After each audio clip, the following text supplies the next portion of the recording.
Hey guys, it's Vampire Mike from Sega CD Universe, and I just got finished watching Bill and Ted Face the Music, which just came out today, I believe, this morning, August 28th, 2020, digitally. There's no Blu-ray or DVD yet, and the movie is not yet available in the UK. It's only available in America on streaming services where you can rent or buy it. So, oh, this one was disappointing.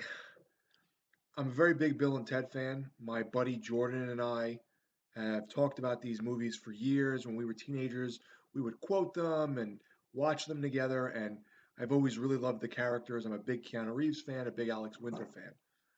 That being said, this movie feels primarily really unnecessary.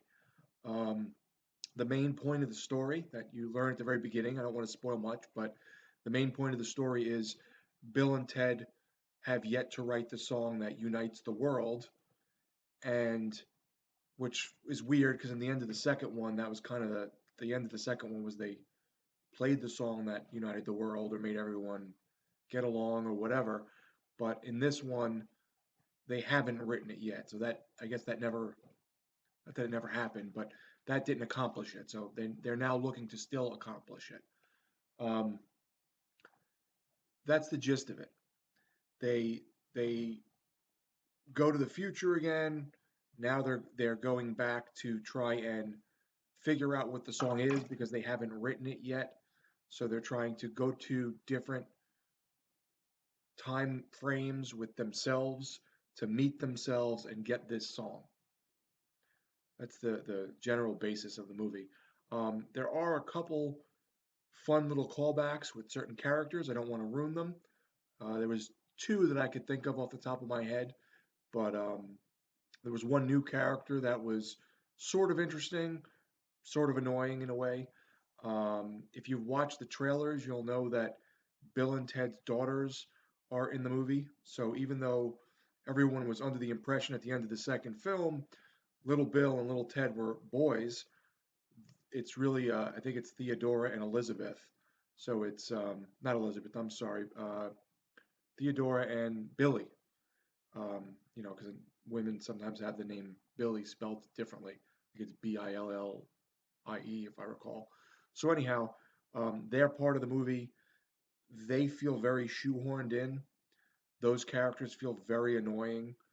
They're pretty good at mimicking Keanu and Alex Winter's Ted and Bill characters, but I felt like they were very unnecessary. Um, there are some historical figures in the film, which stays true to the old movies, but they also add some figures that are not very historical. I think some of the figures they added were most likely, I guess, just to make points or get points in certain categories and kind of give the movie a little bit of diversity, for lack of a better term. Um, there's also a rapper in the movie, and he's got a fairly big part. I'm not a fan of him or his music, and I thought he felt completely out of place in this film. Um, the movie just felt really unnecessary. It didn't add anything. The first one was just a fun, interesting concept that was new at the time. The second one was building off of that and ended on a very good note, a very high note. It was funny. It had its own little quirky characters with Death and Station and those dreamlike sequences when they're in hell. Had a lot of weird, interesting stuff. This is very cookie cutter, just 5 out of 10. I mean, I really, I don't think I'll ever watch this one again. I loved one and two, but this one was really not necessary. I'm sorry to sound kind of negative. Me and Jordan were talking about this movie for years. We've been saying for years, oh man, I hope to make a new Bill and Ted. And there was rumors for many years, for like a decade, that they were going to make a new Bill and Ted. It just never happened.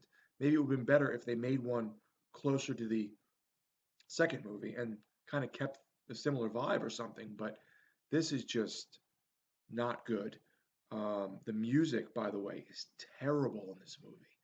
So the first one had a really good soundtrack. The second one, I thought, one of the best movie soundtracks. That and The Lost Boys, my opinion, are the best movie soundtracks ever. And this, the songs on this movie are just like mashed together crap. It's so bad. Um, I I feel bad just being so negative in this video, but I'm going to be honest. I did not like this movie. It was okay at best. It's not something I'd rewatch. It's not something I'd recommend. If you're a big Bill and Ted fan and you watch the old ones and you grew up with them, this is going to be a total Hollywood disappointment. It's just not good. Trying to think if there's anything else that's kind of funny or good in a way. There were some interesting ideas here and there in terms of the time travel stuff, and the new character that I thought was kind of fun but kind of annoying. He was okay. I would give this one a pass. Sorry, guys. Thanks, guys, for watching. It's Vampire Mike from Sega CD Universe. Be good.